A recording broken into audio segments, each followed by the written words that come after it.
Welcome to Rebecca Sounds Reveille. This is an exciting show because today we are going to illuminate a guest who is a United States Navy veteran. He is also an artist, a singer, a songwriter, recording artist, a performer, and he is the owner of Swing Samurai Music.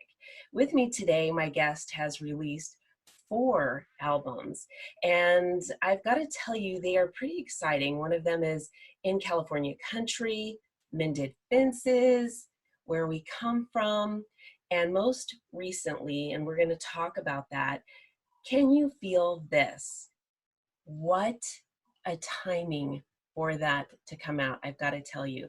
He's been nominated for a number of Song of the Year awards, and he has also been involved with a lot of bands. We're going to talk about that also, but he has also been on a number of compilations. One of them is Volume 1 of Keepin It Country.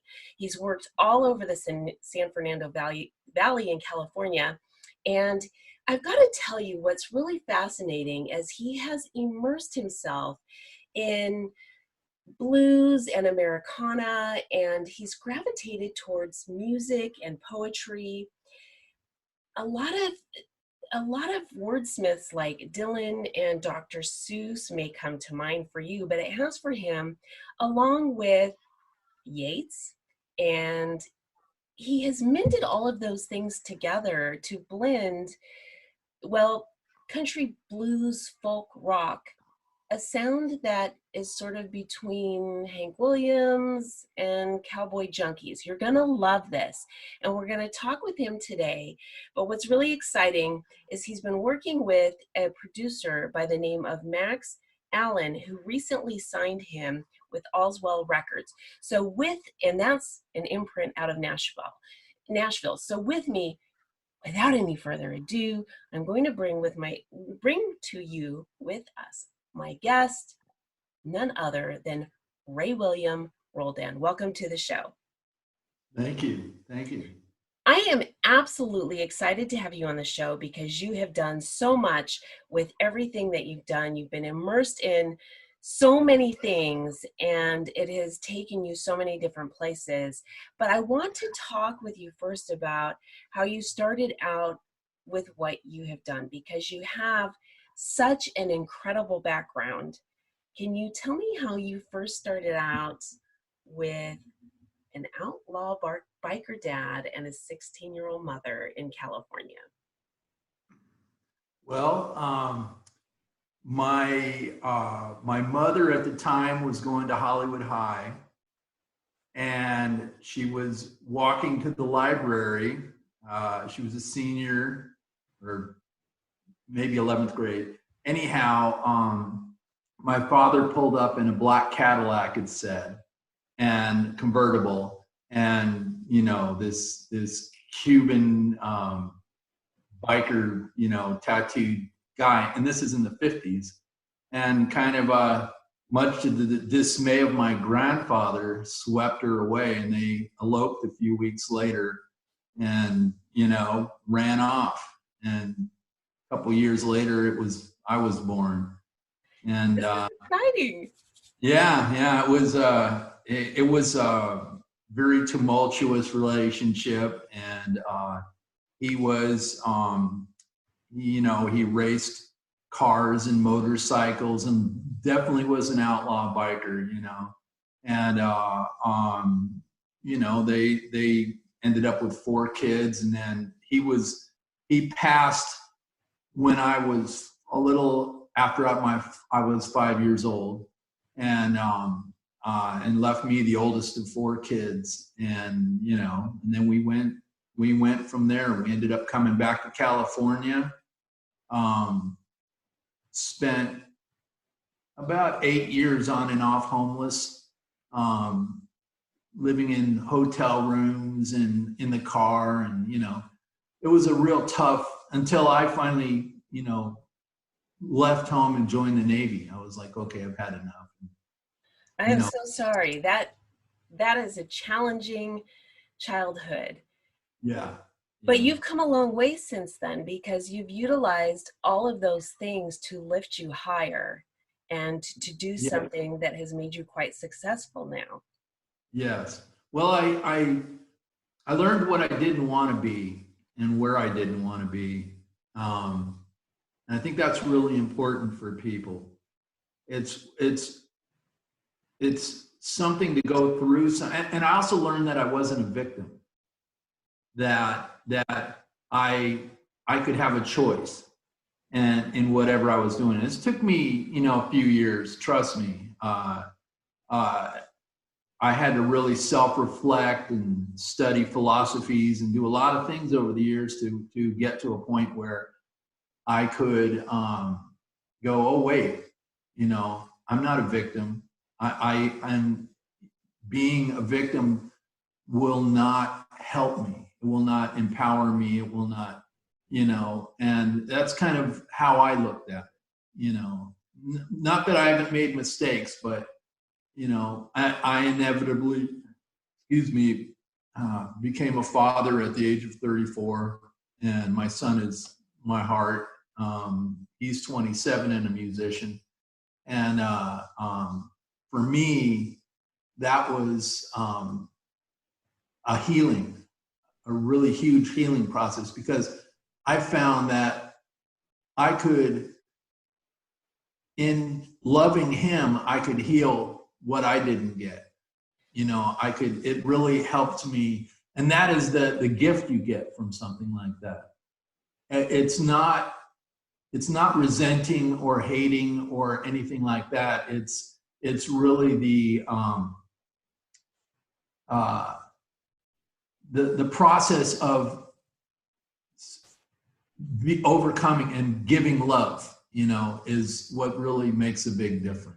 So, I mean, that's my soapbox. Well, you've actually said some very powerful things in all of those things that you just said.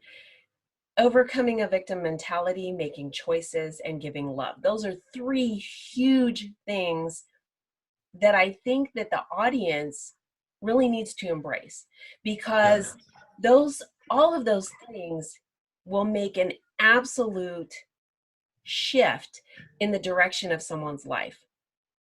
Yes. Oh yeah. It's kind of like opening the curtains in a dark room. You realize that, hey, it's just the room that's dark. You open the curtains and the light comes in. I mean, I've been lucky. I've been an artist my whole life. My grandfather was, after my father passed, my grandfather was my mentor, but then he passed when I was 12. And I happened to be staying with him when he passed, when they took him to the hospital. I was with him right, close to the last.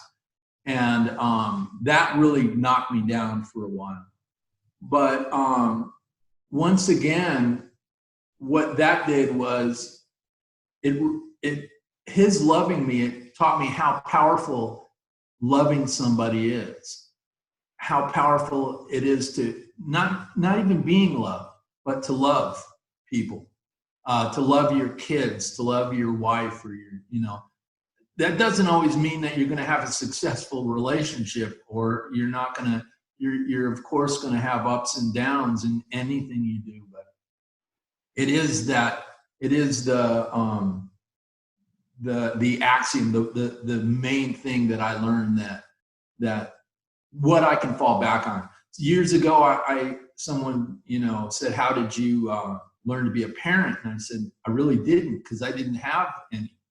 But the only one thing I knew, no matter what, was if I loved my kid, regardless of making mistakes or anything, or should I let him do this? Should I not let him do that?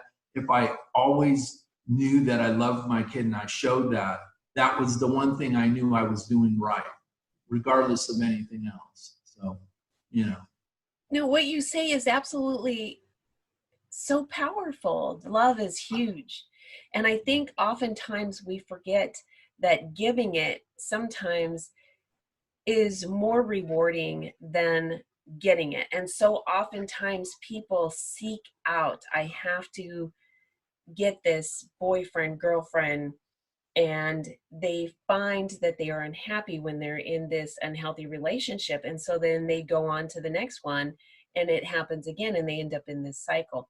But aside from talking about that, because you've really laid out a huge, I hope that someone that is listening to this will go back and listen to this again and again, what you've just said, because you've laid out some very, very important points. And if they listen to this and it really begins to be absorbed and applied, it will make a huge difference. But aside from that, you've taken all of those things. These were very, very hard things that you came by, and you began to use them and express them through music. And I know that these are things that you've helped other people change through their listening to what you have shared through your own. I know when we write, it's an expression of what we've either experienced or we're feeling or both. So how did you get on this journey where you started playing and performing in front of others? Well, it's interesting. I've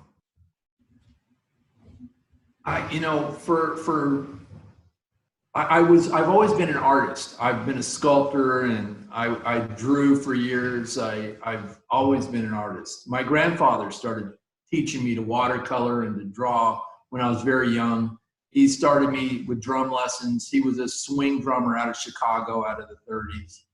And he was also an artist, and he came out to Hollywood in the late 40s, early 50s. My grandmother danced Broadway and off Broadway. This is my mother's parents. And so there was this whole show business thing, but they were also the show business people that didn't make it. They didn't become super successful out of it. And, they had their issues and stuff. But I always had that in my blood. And the first part of my life, I spent more of it drawing and sculpting and things like that. And then later on, a side note, when I was a kid, I used to hang out at the drugstore reading a magazine called Hit Parade. And Hit Parade was a magazine that came out every week with all the lyrics to the latest songs. And Yes. I just read and read and read and learned all these songs. And I think it must have sunk in because I never did well in school. I joined the Navy out of 10th grade. I didn't, because I had a rough life as a kid, so I did not do well in school. So I didn't really learn proper grammar, proper English, things like that. That came later. I had to teach myself that. But lyrics and stories were always very important to me. So, I did all that as a kid, but I never really, it wasn't until I was much older that I realized that I had the ability to write poetry and stories and songs. And then basically a friend of mine, at one point, I had been playing harmonica, blues harmonica for years with people, but just little things. And then a friend of mine needed a vocalist in his band, and I had terrible stage fright. So we would be in the in his recording studio, and I would stand outside the door with the mic while the band was inside and a pair of headphones because I was too embarrassed to sing in front of anybody. Oh, wow. Which is cool because he's kind of the catalyst. He was a contractor friend of mine, and he was kind of like, hey, we need this singer, why don't you try it? And that's kind of how it kind of worked for me. And then I also went to acting classes for a couple years to just make myself feel comfortable in front of people, to speak and play and show myself. I didn't accept myself as that kind of an artist until much later. I wouldn't tell someone I'm a musician or I'm an artist. They would see my guitars and they'd say, "Hey, why don't you play that?" And I would, you know. So it was a process. That's actually a good point that I want to make too to the audience. Is oftentimes people think if I go to acting classes, that means that I want to go into the acting field or I want to be on camera. And I want to point out right here too that also is not necessarily the case. You can take it because you want to feel more confident in the things that you do in interacting with other people, or if you have to be in business and go on stage or do a presentation. These are things that are confidence building skills and will also show you interpersonal skills. And there's just so much more to this. And I just wanted to bring that out because this is a good point that you've made. Yeah, it was very cool because it teaches you how to see yourself. So when you're up on stage or whatever you're doing, because before that, one problem with stage fright is you have some weird idea of what you must look like to everybody. And what this teaches you is how to see yourself in a realistic way, you know, without the critical thoughts and everything else. And it was very cool for me. I mean, I was literally, you know, acting and performing with like Broadway artists and you name it, and well-trained people. And I'm self-taught through, you know, but the one thing that my Gary Imhoff was my acting teacher, and he said, you're very good. You just be you, just be natural. And that's, I thought, well, I can do that, you know. And so, you know, that's what I did. And it really helped a lot. And, you know, and it still takes doing a lot of shows, like getting in front of people, because it's still nerve-wracking, you know, people to be happy. That was my biggest problem, is I was so stuck on, oh, are they happy? Am I doing a good job? Am I wasting their time? But that's not really how you should approach it. You want to do it. You want to feel good about what you just do it. And then if you're feeling good and you've got some, you know what you're doing, people will enjoy it, and they'll enjoy it as you enjoy it. I love that. I love that. So you went on to not only start your own, you've got, let's see, you've got swing samurai music, and you have, which I don't necessarily use that anymore. It's R.W. Roldan music now. Okay. That was back. That came from, I was a martial artist for many years, and samurai were artists. They were masters. They could be a potter. They could be, people don't realize they weren't just guys who swung swords. But I took samurai, and then my grandfather was a swing drummer, and who started me, and I put them together, and I came out with Swing Samurai. I love it. Is in country music and Americana, that's a really odd title for, you know, it's hard for them for people to understand it. So that's why I kind of stopped. I don't use that as much anymore. Mm-hmm. So you have your albums under that, and then you have 3 of them. Yes, you have 3 albums under that, and then you have now signed with AllsWell, and this is pretty exciting because not only that, you're on albums of compilations that oftentimes people are going, wow, this is really cool, and they don't pick up on things sometimes. And I really wanted to point this out because this is really exciting. I picked up on this one that I announced earlier at the very beginning of the show, but there's other ones with big names. Tim McGraw's one that you've been on one of his compilations, and this goes on. But I want to talk about what you have coming out now, because especially with the climate that we're in, I think that this is really, really good time to talk a bit. Tell me a little bit about your new album?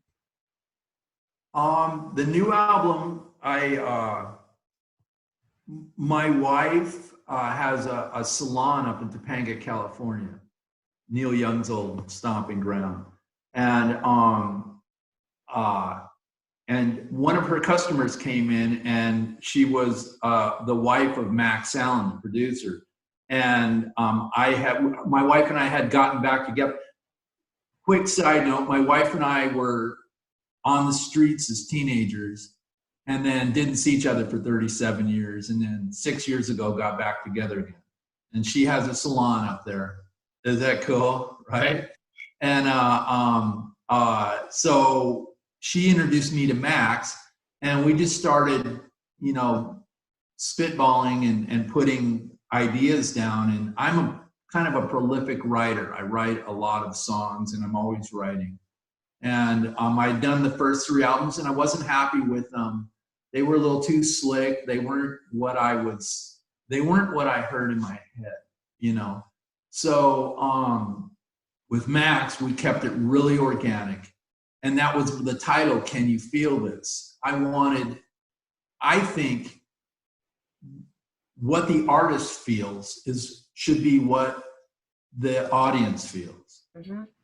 And that is a hard thing to pull off. And especially when you're putting it on a CD or on the radio and you're putting it out there, it can get lost. So that was very important to me. And the other thing we wanted to do, we decided, was it was going to go to vinyl. So we wanted to mix it so it would sound good on vinyl. And just Max and I, he's just this amazing multi-instrumentalist artist, quite a bit younger than I am. So he had his own ideas and everything, and him and I would sit, and we probably recorded about 20 songs, and we would just sit for about 4 hours in the studio for each song and just kind of suss it out and figure out where it was going to go. And then we would come back to it and, finish the song. But,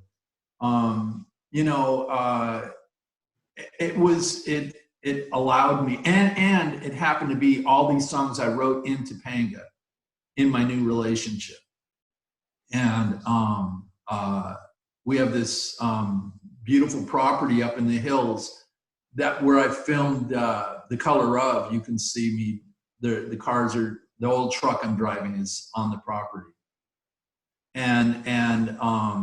So anyhow, it just kind of inspired everything, being with Lauren, being in the Topanga Hills, this new producer, everything just sort of came together, and I'm finally can say I'm happy with this. Of course, I would like to go farther, but I'm happy with this product, what we did, and it's as close to anything I've ever heard in my head coming out. So that's really exciting that you say that. Not many people talk about that expression that's going on within and really being meshed with what has come out externally. Oftentimes it's just kind of, this is what's been done, we release it and we move on. Yes. But really, that is so crucial, because that's your masterpiece. Yeah. And we do want it to be an expression of what we have created. And this is really refreshing to hear that is as close as to what's going on in there. That is really exciting. Yes. It's important to have a producer that not only listens, but has input, but he's not trying to put his stamp on it. He's trying to figure out what the best part of you is that will work, so, believe me, I've written many songs that I would not put out or and I have a habit, I'll just finish the song. Even if I don't like it, I'll finish the song and make it, but that is the important thing, is having someone who shares your vision. We did a lot of percussions. There's a song called Those Who Fall. You just put a piece of plywood on the floor. I put some nice some of my cowboy boots on, and I did all the percussions by tapping on the floor and miking it, and we used the lampshade as a bass drum, you know, and we did all these kind of wild things that you wouldn't know if you listened to it, but we did it very organically. And when you listen to it, you don't really know that's, unless you're a drummer, you probably don't know that's going on. But we really tried to keep things, like I said, can you feel this? It was, nothing came out of a can, you know. It was everything. I love that. Yeah. I love that. And I think that with your title, there is oftentimes we don't realize how many situations that is applicable to. It's really neat. And I think you've nailed it. Yes. I really do.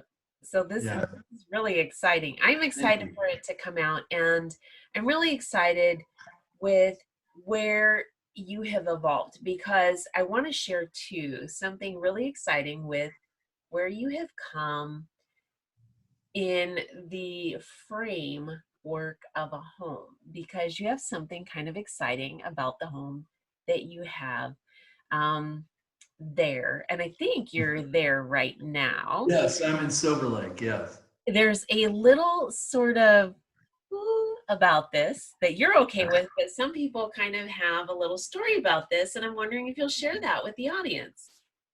Well, the house we have here in Silver Lake, my wife and I we're trying to plan for our retirement, you know, and so she found this house, I believe through a friend, and it was interesting because it was being sold, but it wasn't being shown anywhere. And she just happened to find out through some friends, and she called me one day and she goes, "Can you meet me over here in Silver Lake? We're going to look at this house." She grew up in Silver Lake. So this has always been kind of a neighborhood that she's been aware of. And Silver Lake is kind of southeast of Hollywood. Literally, if you're sitting on our top floor looking out the window, you see the Hollywood sign, the observatory, all of Hollywood, Century City, everything. We have this beautiful view. We're on a hill. And but this house was built by Fatty Arbuckle. And he started building it in 1910, and they finished it in 1918. And it's still probably 95% original. So it still has all the old stained glass and the plaster ceilings, are really high ceiling, oak floors and everything. And you know, but it's 110 years old, so there's work. But I spent 30 years doing construction work, building things. So I'm kind of like perfect for this situation, you know. But it's a super creative place. There's been musicians living here forever, on and off, and there's stories of, you know, Elton John stayed here, you know, the drummer from the band Hole, Courtney Love, she lived here for the past 12 years before we bought it, and with a bunch of artists living here. And she got married here to her wife, actually, on the back porch. It's in a film she did. And but it's very cool. It looks like a haunted house. It's just a really neat and a really creative place to write from. And we're going to be doing some house televised or video house concerts here. You know, not with a lot of people right now, of course, but we're going to be filming it so people can enjoy it too. But yeah, that's what this is for us. I absolutely love this. And so I just want to share with the audience that this has been so amazing where you have come from, where you are now, that they have the power to do the exact same thing that they have. And in the meantime, I want them to be able to connect with you audibly, visually, social media wise, everything that they can to absorb the inspiration that you can provide to them so that they can move forward in the same direction that you have. Can you share some of the links that you have that they can connect with you, get a hold of your music and other things, and just be able to begin to take hold of all of this and move in the same direction that you did through you? Well, I appreciate that. We've just rebuilt the rwroldan.com is my website. If you Google R.W. Roldan or Ray William Roldan, which is my full name, I'm all over the place. I'm on, I don't know, I'm a lot in a lot of places. Yes, you are. You are. And I did all that myself. I spent many years training myself on social media and just kind of reaching out to people. And, that comes from being a little shy. So it was a little easier, I'm like, well, I can do this and I can reach people. Sure. Compilations, I found were a great way to get myself with other artists and get out there. And I've been on about 25 of them. So I really utilize that. And once again, through social media, I learned so much. You can reach people. I mean, and the truth is what it's about is reaching out in any way you can and getting and helping people and getting help yourself and asking for help. That's what it's really about, and realizing that you deserve help. Everybody does. And being willing to just be open to it, And so Reverb Nation, Facebook, I'm kind of on everywhere. If you look, for my name, I have YouTube. I have several videos. I have The Color Of, which is the video a song I wrote on racism, which is in my latest album. And my family on my dad's side came from Cuba and from Spain before that, and my mom's side were German and English. And you look at somebody and you think you know them, but you don't. You see the color of their skin, but you know nothing about them. So for me, it was important to put that song out there.